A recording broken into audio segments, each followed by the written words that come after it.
नमस्कार दोस्तों, मैं फिर से स्वागत करता हूँ आपका टेक्नो गुरु में चैनल में। इसकी पिछली क्लास में हमने एमएस डॉस की जो इंटरनल कमांड्स थी वो हम कर चुके हैं। उसकी पिछली क्लास में हमने फीचर्स, इसके कुछ वर्जन्स वगैरह और कुछ फाइल स्ट्रक्चर वगैरह सब हम पढ़ चुके थे। तो अगर आपने वो वीडियो नहीं देखे हैं दोनों वीडियो, तो पहले आप वो दोनों वीडियो देख लीजिए। इस वीडियो के डिस्क्रिप्शन में उनकी लिंक डाल दूंगा मैं, आप वहाँ से उनको चेक कर सकते हैं। आज हम बात करते हैं एक्सटर्नल कमांड्स के बारे में कि विंडोज इसमें एमएस डॉस के अंदर एक्सटर्नल कमांड्स कौन कौन सी होती है। पहले फर्क बता लेता हूँ आपको मैं कि इंटरनल एक्सटर्नल कमांड्स में क्या फर्क है। वैसे पिछली बार बताया था मैंने आपको, फिर भी क्लियर कर देता हूँ कि द एक्सटर्नल कमांड्स कौन सी होती है जो डॉस के अंदर हमारे पास में अलग फाइल के रूप में सेव रहती है। मतलब उन कमांड्स की जो प्रोग्रामिंग है वो एक अलग फाइल के अंदर सेव रहेगी और जब भी उनकी जरूरत पड़ेगी तो वो वहां से उठकर रैम के अंदर आएगी, फिर वो वहां पर वर्क करेगी या फिर वो एग्जीक्यूट होगी। तो देखिए ये एक तो लेस फ्रिक्वेंटली यूज होती है और you stored in some external files which are stored in some secondary storage devices. कहीं सेकेंडरी स्टोरेज डिवाइस में इनकी जो फाइल्स होती है वो सेव रहती है। जब भी हमें इनकी जरूरत पड़ती है then is store transferred from the secondary storage disk to main memory. तब वहां से हमारे रैम के अंदर ये ट्रांसफर होती है, उसके बाद एग्जीक्यूट होती है। क्योंकि आपको पता है कि कोई भी जो कंप्यूटर में काम होता है तो वो वहाँ पे एक्टिव काम होता है, सारा कहाँ पे होता है, रैम के अंदर। तो ये वहाँ से सेकेंडरी स्टोरेज से जब कमांड हमें जरूरत पड़ती है तो वहाँ से ये रैम के अंदर ट्रांसफर होती है, उसके बाद वो एग्जीक्यूट होती है। लेकिन इंटरनल के अंदर, इंटरनल कमांड्स में ऐसा कुछ नहीं होता। वहाँ पर कोई प्रकार से ऐसी एक्सटर्नल फाइल्स नहीं होती है, वो आराम से रन कर सकते हैं उसके अंदर। जितनी भी अपनी एग्जीक्यूटिबल फाइल्स होती है जैसे कि .com होगी, .exe होगी, .bat होगी, ये सारी हमारी एक्सटर्नल फाइल्स ही होती है। ठीक है, ये इसका एग्जांपल भी अभी देख लेंगे आगे अपने, जैसे कि एट्रिब हो गया, मोर हो गया, चेक डिस्क हो गया, फॉर्मेट हो गया, मूव हो गया, ये सारी हमारी कौन सी एक्सटर्नल कमांड्स होती है। तो आई थिंक आपको दोनों में डिफरेंस पता लग गया होगा। अब एक एक करके इन कमांड्स को लेते हैं। सबसे पहले एट्रिब। एट्रिब का फुल फॉर्म होता है एट्रीब्यूट। इसका मतलब हम किसी भी फाइल का एक एट्रीब्यूट डिसाइड कर सकते हो। एट्रीब्यूट क्या होता है इस प्रकार से, R for read, S for system file, A for archive, H for hidden file. इस प्रकार से हम उसका एट्रीब्यूट सेट करते हैं। तो किसी भी फाइल का एट्रीब्यूट सेट करने के लिए हमें एट्रिब कमांड लगानी पड़ती है। जैसे कि एट्रिब, उसका फाइल का जो नाम आ गया, प्लस। प्लस क्या करता है, हमें एट्रीब्यूट सेट करने के लिए यूज करना पड़ता है प्लस, एट्रीब्यूट हटाने के लिए यूज करना पड़ता है माइनस। जैसे प्लस आर क्या मतलब, ये फाइल अब क्या होगी, रीड ओनली होगी। माइनस आर क्या, तो इसका मतलब ये फाइल वापस से रीड ओनली हट चुका है। तो प्लस लगाने के लिए, माइनस हटाने के लिए। मैंने नीचे लिखा भी हुआ है plus for set N attribute, minus यहाँ पे लगता है लिखना भूल गया, मैं लिख देता हूँ minus for clear N attribute, उस क्लियर एट्रीब्यूट को हटाने के लिए। ठीक है, एट्रीब्यूट बेसिक कौन कौन से होते हैं वो लिख दिया मैंने। आर लिखेंगे तो उसका वो रीड ओनली बन जाएगी फाइल, एस लिखेंगे तो वो सिस्टम फाइल बन जाएगी, ए लिखेंगे तो आर्काइव बन जाएगी, एच मिलेगा तो हिडन मिल जाएगी। ठीक है, आर्काइव का मतलब किसको नहीं बता दूंगा आपको, बहुत पुरानी फाइल जो भी अपने को यूज नहीं आती है वो बनाने के लिए हमें उसको ए लिखना पड़ेगा। ठीक है, तो ये होगा एट्रीब्यूट। फिर है बैकअप। बैकअप आपको पता है, बैकअप लेने के लिए हमें बैकअप कमांड का यूज करना पड़ता है। और ध्यान रखना है इसके लिए जो फाइल हमें स्टोर रखनी पड़ती है वो होती है backup.exe। अगर ये फाइल हमारे पास में नहीं है तो ये कमांड रन नहीं होगी। तो इसलिए मैंने साथ में लिखा है, आप ध्यान रखना किस कमांड के लिए कौन सी फाइल आपको रखनी, एग्जीक्यूट करने के लिए चाहिए, ताकि एग्जाम में पूछे तो आपको ध्यान में रहे। उसके बाद में चेक डिस्क। चेक डिस्क दोस्तों एक इसका कंपैरिजन एक और होता है स्कैन डिस्क, वो आगे भी आएगी कमांड, दोनों में चेक होता है। ये होता क्या है कि डिस्क को चेक करता है, उसमें कोई एरर होती है तो उसकी रिपोर्ट करता है। तो ये रिपोर्ट कैसे करेगा, रिपोर्ट के अंदर बताएगा कि आपने कितने वॉल्यूम यानी कितना डेटा आपने चेक किया है, उसका serial number, total disc space, आपके डिस्क में स्पेस कितना है, हिडन फाइल्स कितनी है, डायरेक्टरीज में कितना स्पेस ले रखा है और फ्री स्पेस कितना है, सब इन्फॉर्मेशन कैलकुलेट करके आपके सामने शो करेगा। इसके लिए हमें जो फाइल चाहिए वो चाहिए chkdsk.exe। इस फाइल को हमारे पास स्टोर होना जरूरी है, अदरवाइज ये कमांड रन नहीं होगी। ठीक है, चेक डिस्क एंटर करेंगे तो इसी को पूरा का पूरा कंपेयर चेक कर लेगा कि ये इसमें कोई एरर तो नहीं है। फिर होता है डेल ट्री। डेल ट्री का मतलब डिलीट ट्री। ट्री का मतलब पूरी डायरेक्टरी को किस प्रकार से डिलीट करना है, उसके लिए डेल ट्री। इसके लिए फाइल चाहिए deltree.exe और ये क्या करेगी, delete all the files and directories in the current directory completely. जहां पे भी लगाएंगे उसके अंदर जितनी भी डायरेक्टरी में जितनी भी फाइल्स है वो सबको क्या कर देगा, डिलीट कर देगा। जैसे कि डेल्ट्री इसने दिया पाथ, ए के अंदर हमने पाथ दे दिया अमित नाम की जो डायरेक्टरी है, इसके अंदर स्टार है। स्टार कौन सा होता है, वाइल्ड कार्ड कैरेक्टर। स्टार का मतलब सारी की सारी जितनी भी फाइलें हैं वो सब की सब अमित के अंदर जो पड़ी हैं सब की सब फाइलें क्या हो जाएगी, डिलीट हो जाएगी। पूरा ट्री क्या हो जाएगा, डिलीट हो जाएगा। इसलिए बोलते हैं डेल ट्री। उसके बाद में डिस्क कंपेयर, जिसको बोलते हैं डिस्क कॉम्प। डिस्क कंपेयर क्या करती है, दो फ्लॉपी डिस्क को आपस में कंपेयर करने का काम आता है। तो ये देखो ट्रैक बाय ट्रैक बेसिस पे क्या करेगी, दो डिस्क को आपस में कंपेयर करेगी। इसके लिए शर्त ये होनी चाहिए कि जो दोनों कंपेयर होने वाली फ्लॉपी डिस्क थी वो सेम साइज की और सेम डेटा डेंसिटी की होनी चाहिए थी, तभी वो कंपेयर करती थी। तो इसलिए डिस्क कॉम्प को ऐसे लिखते हैं A B। ए को बी से पूरा कंपेयर करेगा, हमारे सामने रिपोर्ट कर देगा। जब ये कंपेयर हो जाती है उसके बाद में एक हम उसके लिए यूज करते हैं कमांड, और वो है डिस्क कॉपी के लिए। नॉर्मली हम इसको इसीलिए कंपेयर करते हैं ताकि हमें डिस्क का कॉपी करना हो, मतलब एक डिस्क से दूसरे डिस्क में हमें अभी कॉपी करना है तो उसके लिए यूज करेंगे डिस्क कॉपी। तो this command is use to copy all the files as well as directories from one disk to another. एक से दूसरे डिस्क में कॉपी करने के लिए हम इसको यूज करेंगे। कॉपी करेंगे, कट नहीं करेंगे। कट का मतलब तो क्या हो गया, एक से हट गया दूसरे में चला गया। कॉपी का मतलब एक में भी है और दूसरे में भी है, तो ये कॉपी करेंगे, डिस्क कॉपी। फिर है डॉस्की। डॉस्की क्या करता है कि हमारे डॉस्की.com, ये ध्यान रखना यहाँ पे ये जो है ना डॉस्की.com, यहाँ पर कॉम है, exe नहीं है, तो ध्यान रखना। और इसमें भी ऊपर में भी देखो discom.com, discopy.com, तो इसमें आप ऐसा नहीं हो सब में .exe लगा दो, इसीलिए मैंने सबके लिए नाम लिखे हैं। डॉस्की के लिए जो फाइल चाहिए वो चाहिए डॉस्की.com।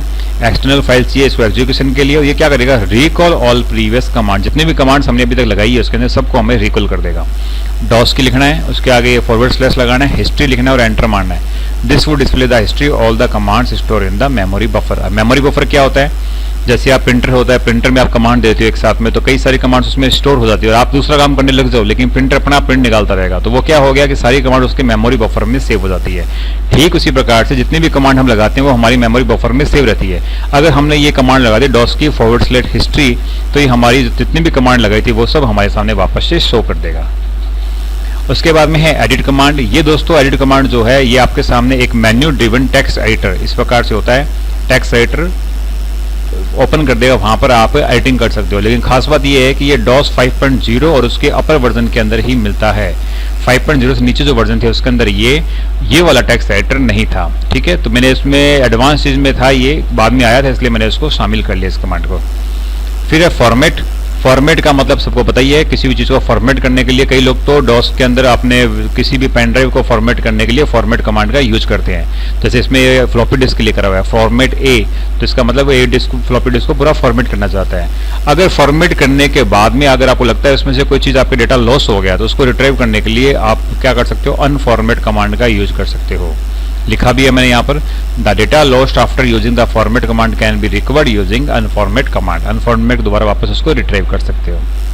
फिर है एफ डिस्क। एफ डिस्क क्या होता है, पार्टीशन करने का काम आता है। जैसे अपने फर्स्ट टाइम विंडो अपलोड करते हैं तो अपने क्या करते हैं, उसमें जितने भी हार्ड डिस्क उसके पार्टीशन करते हैं, वैसे किसी फिक्स्ड कैपेसिटी डिस्क के पार्टीशन करने के लिए डॉस के अंदर एफ डिस्क कमांड का यूज होता है। इसके लिए जो चाहिए वो एफ डिस्क .exe फाइल चाहिए। ठीक है, आगे करते हैं फाइंड। फाइंड का सबको पता है कि सिंपल चीज़ है किसी भी चीज़ को फाइंड करना। तो अगर आपने लिखा फाइंड दिस ABC, दिस को मतलब मैंने इन्वर्टेड कोमा में लिखा है, इसका मतलब वो स्ट्रिंग है जिसको हमें किसमें सर्च करवाना है, अगली फाइल के। अगली फाइल का नाम क्या है, ABC। ABC के अंदर दिस को सर्च करवाना है। आप किसी फाइल को भी सर्च कर सकते हो, किसी स्ट्रिंग को भी किसी फाइल में सर्च कर सकते हो, आपको सिर्फ लिखना है फाइंड। फिर आता है FC, file comparison. File comparison क्या करता है दोस्तों, ये कंपेयर करेगा किसी फाइल के जो कंटेंट्स है उनको और उसकी लिस्ट को कंपेयर करेगा दूसरे से। जैसे फॉर एग्जांपल मैंने दिया FC अमित। अब अमित के जितनी भी फाइल्स डायरेक्टरीज जितनी फाइल्स पड़ी है उसको विकास की जितनी फाइल्स डायरेक्टरीज के अंदर जो पड़ी है उनको आपस में कंपेयर करेगा और एक रिपोर्ट जनरेट करेगा। ये काम करेगा FC। फिर है MEM यानी मेमोरी। ये बताएगा कि आपकी फाइलों ने सिस्टम में कितनी मेमोरी ले रखी है। Display the amount of used and total file memory in your system. कितनी मेमोरी आपके सिस्टम ने आपकी फाइल ने यूज कर रखी है उसको शो करेगा। इसके लिए जो फाइल चाहिए एक्सटर्नल फाइल वो है MEM.exe। उसके बाद है मोर। मोर का मतलब जैसे ज़्यादा आप कोई कमांड लगाइए, आपको डिस्प्ले करवाना है स्क्रीन पे आउटपुट और वो आपके एक स्क्रीन पे नहीं आ रहा है तो आपको एक से ज़्यादा स्क्रीन पे पेज वाइज आपको डिस्प्ले करवाना है तो आप वहाँ पे मोर लगा सकते हो। तो इस कमांड को यूज़ करने के लिए आपको more.com नाम की एक्सटर्नल फाइल चाहिए और लिखने का तरीके के लिए आपको चाहिए बीच में ये पाइपिंग। पाइपिंग दोस्तों बताया था मैंने आपको फर्स्ट वीडियो के अंदर डॉस के, आपने अगर नहीं चेक है तो वहाँ पे चेक कर लेना कि वाइल्ड कार्ड कैरेक्टर्स पाइपिंग वगैरह क्या होती है। पाइपिंग इस प्रकार से होता है, इसके अंदर हम एक से ज़्यादा कमांड्स को यूज़ कर सकते हैं। तो ये देखो टाइप कमांड। टाइप कमांड क्या होती है, किसी भी फाइल के कंटेंट को देखने के लिए टाइप कमांड का यूज करते हैं। तो abc.txt का कंटेंट देखना है तो टाइप कमांड यूज कर लिया। अब आगे मोर यूज करना तो बीच में क्या लगा दिया, पाइपिंग। पाइपिंग से क्या होगा, दो कमांड एक साथ में यूज होगी। तो अब इसका जो भी आउटपुट होगा वो एज ए पेज वाइज होगा। This command would show the contents of the file abc.txt page wise show करेगा। फिर है मूव। कॉपी क्या करता है, कॉपी पेस्ट करता है। मूव क्या करेगा, कट और पेस्ट करेगा। Just like cut and paste. जहां से मूव कर रहा है मतलब वहां पे डेटा वहां से हट जाएगा और नई जगह पे लोकेशन पे जाकर पेस्ट हो जाएगा। जैसे एग्जांपल दिया, मूव A स्टार C में अमित में, मतलब A के अंदर जितने भी फाइलें हैं सारी कहाँ कॉपी हो रही है, C के अंदर अमित के अंदर जाके कॉपी हो रही है। इसका मतलब A के अंदर वो फाइलें नहीं है, वहां से हट चुकी है।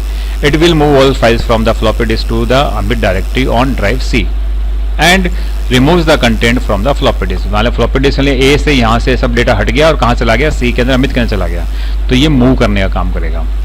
फिर होता है मोड ये ज़्यादा अच्छी प्रोग्रामिंग करने के लिए काम आता है, जिसके अंदर हम क्या करते हैं कि स्क्रीन, प्रिंटर, कीबोर्ड, प्रोसेसर के बीच में डेटा ट्रांसफर का जो मोड होता है उसको हम सेट कर सकते हैं। तो एज एडवांस अगर आप डोस करना चाहते हो तब आप इस फीचर्स को यूज कर सकते हो।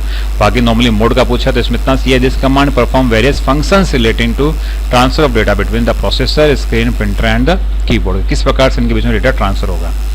फिर है पावर का मतलब यही है कि आपका जो पावर यूजेज कितना होगा सिस्टम का, अगर वो आपका सिस्टम यूज नहीं ले रहे हो तो this command reduce power usages when your system is idol.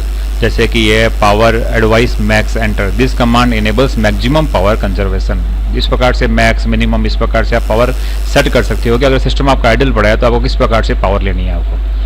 फिर है प्रिंट का सबको ही पता है, आपकी किसी भी चीज़ को प्रिंट देना है तो फाइल को प्रिंट देना है तो प्रिंट लिख के फाइल का नाम दे दो, वो प्रिंट चली जाएगी। तो this command is basically use for printing the files. Restore, दो हमने जो बैकअप वाली कमांड लगाई थी उसके बाद में जो बैकअप जहाँ पे पड़ा है उसको रीस्टोर करने के लिए हमें रीस्टोर कमांड की जरूरत पड़ेगी। ठीक है।